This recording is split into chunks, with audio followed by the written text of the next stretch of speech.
Assalomu alaykum hurmatli televizor ko'ruvchilar. Dunyo Uyg'ur qurultiyi to'g'ri televiziyasi kundalik xabarlar programmasiga xush keldinglar. Men Hidoyat Musajon. Hammanglarning shu vaqtda xayrlik bo'lsin. Aziz ko'ruvchilar, tuvanda diqqatinglar bugungi xabarlar programmasining tafsilotida bo'lsin. Xitoyda bugun boshlangan Zongzi bayramini dag'dug'liq holda qutluqlash uchun Sharq Turkistondagi har darajalik hukumat organlarining Uyg'urlarning zich o'ltiraqlashgan Oqsu, Qashqar, Xotan qatorliq rayonlardagi Uyg'urlarga majburiy holda Xitoyning an'anaviy kiyimlarini kiydirib, ularni zumboqchilib changchil o'ynashga selishi chet ellardagi Uyg'urlarning mustabid Xitoy hokimiyatiga bo'lgan g'azab nafratini hassilab oshirdi. Kuzatuvchilar Xitoyning Uyg'urlarning milliy kimligini yo'qotish maqsadida ilib berayotgan bu xil razil qilmishini faqatli madaniyat qirg'inchiligining emas, balki irqiy qirg'inchilikning jonliq isboti ekanligini bayon qilishmoqda. Xitoy matbuotlarida ko'rsatilishicha bugun Sharq Turkistondagi cho'ng shaharlarda emas, hatto nahiya va yeziq qishloqlardagi Uyg'urlar Xitoyning an'anaviy kiyimlarini kiyib, changchili o'ynab Zongzi bayramini qutlashga majburlangan. 1 fevral boshlangan Xitoyning Chag'an bayrami mezgilida Xitoy hukumatı Sharq Turkistondagi nahiya yezilarda Uyg'ur dehqonlaridan Beldumboq atirdi, Yangir atirdi qatorliqlarni tashkillab, Uyg'urlarni Chag'an bayramini majburiy tabriklashga sog'an edi.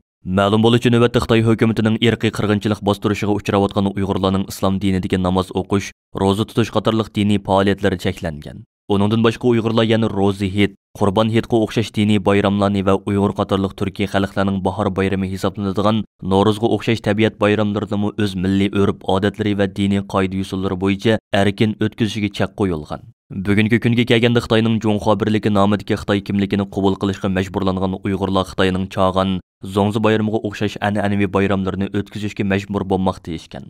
Kuzatuvchilarning bildirishicha, yezilog'i tushgan hukumat kadrlarining tashkillashida va atalmish Xitoy qo'shmoq tuqqanlari bilan billa Xitoycha juvobi tugib yeyish, Xitoycha beldumboqchilib yangir usuli o'ynash, eshiklarga masnaviy va panuslarni esishga majburlanish umumiy kayfiyatga aylangan va bu bir yangi seliq tusi olgan.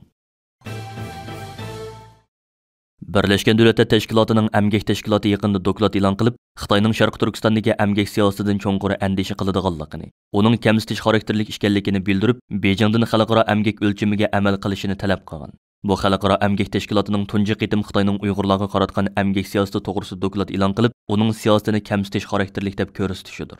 Kundalik Cho'lpon gazetining xabar qilishicha, dokladda komitetimiz Xitoyning nurg'un davlatlik va rayon xarakterlik siyosatlarida va belgilama xarakterlik hujjatlarda ko'rsatilgan siyosiy yo'l yo'riqlardan cho'nqur andisha qiladiganligini bildirdi.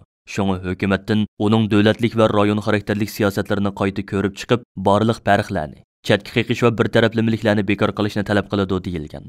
Xabarda aytilishicha, doklad yana Xitoy hukumatidan Sharq Turkistondagi korxona va savdo o'rinlariga radikallikni tugutish vazifasi berishni bekor qilish, shundaqli siyosiy qoida tarbiyalash belgilamalarini tuzitishni talab qilgan. Xitoyning Uyg'urlarni keng ko'lamda majburiy emgakka selayotganligiga doir inkor qilg'usiz darajada yetarli faktlar bo'lsa-mu, biroq u Uyg'urlarni majburiy emgakka sog'anligini rad qilib, ularga atalmish kasbiy tarbiyalash markazlarida kasbiy mahorat o'rgatib, ishga o'rinlashishiga yordam qilganligini ilgari surib kelgan. Kundalik Cho'lpon gazetining bildirishicha, Xitoyning Janvada turishliq diplomatik vakili emgak tashkilotining dokladiga Twitterda inkos qaytirib, Uyg'urlarning emgak haqlarini dafsanda qilganligini yana rad qilgan. Dünya Uyghur Qurultiyining raisi Dolqun Aysa Efendi bu munosabat bilan istansimizga qilgan so'zida Birleşken Devletler Teşkilatı Emgek Teşkilatı'nın tunji qitim Uyg'ur majburiy emgaki haqida doklad e'lon qilganligidan mamnun bo'lganligini, ammo buning yetarlik emasligini, Birleşken Devletler Teşkilatı Kishilik huquq oliy kengashi tarafidan hozirlab chiqilgan Uyg'ur kishilik huquq umumiy dokladining hozirgacha e'lon qilinmaganligidan qattiq afsuslanish his qilganligini ifoda qildi.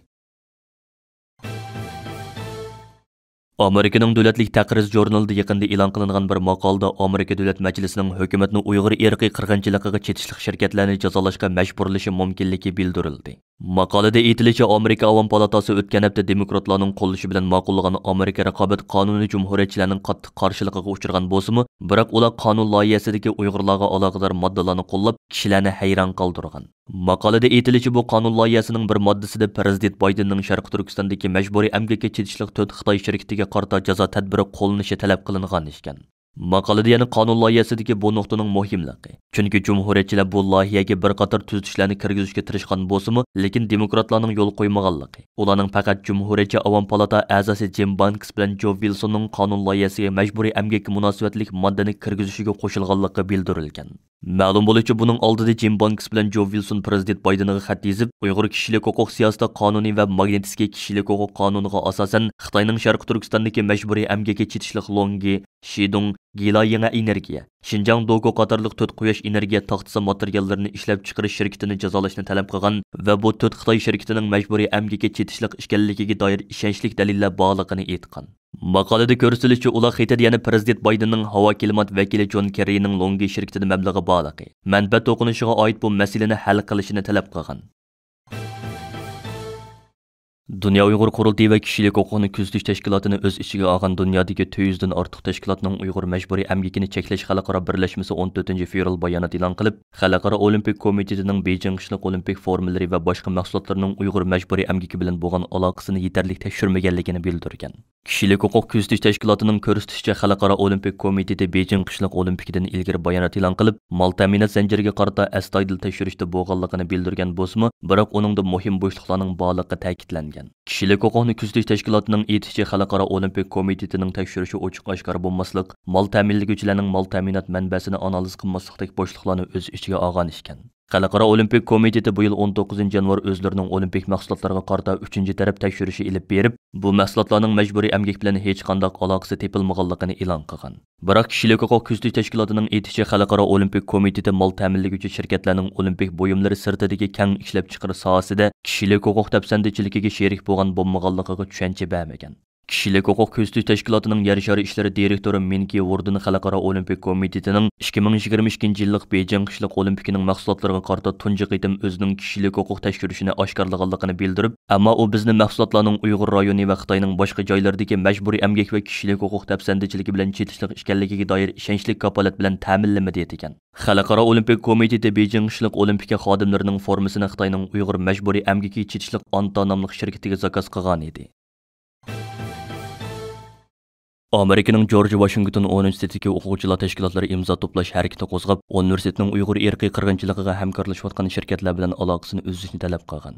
Ma'lum bo'lishicha, iltimosga hozirga qadar 270 dak o'quvchi imzo qo'ygan bo'lib, iltimosda London Mustaqil Uyg'ur sud kollegiyasining Xitoyning Uyg'urlarga irqiy qirg'inchilik va insoniyatga qarshi jinoyat sodir qilgan deb hukm qilganligi. Shundaqla Amerika hukumati va dunyodagi boshqa bir qism davlat parlamentlarining Xitoyning bu jinoyatini irqiy qirg'inchilik deb jakarlaganligi ta'kidlangan. 13 fevral yakshanba kuni boshlangan imzo to'plash harakati Avstraliyalik Xitoy rassom Badiusovning Uyg'ur, Tibet, Hong Kongliklarning bostirilganligini tema qilgan Beijing qishliq olimpiki to'g'risidagi kartun rasmini bu universitetdagi Xitoy o'quvchilar tashkiloti Xitoylarga qarshi irqchilik tashviq qilingan deb ayblab og'dirib o'tgan bir vaqtda ilib berilgan.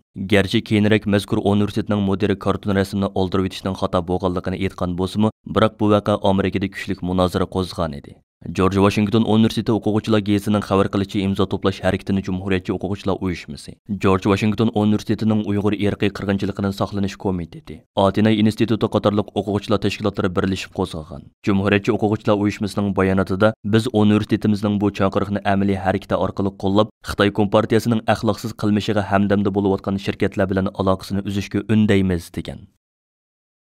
Hurmatli ko'ruvchilar, yuqorida Dünya Uyg'ur Qurultayı to'g'ri televiziyasi kundalik xabarlar programmasida diqqatingizga sundiq. Keyin qitimliq programmamizni ko'rishaylik. Ko'rishga omon bo'lgaysizlar. Xayr xo'sh.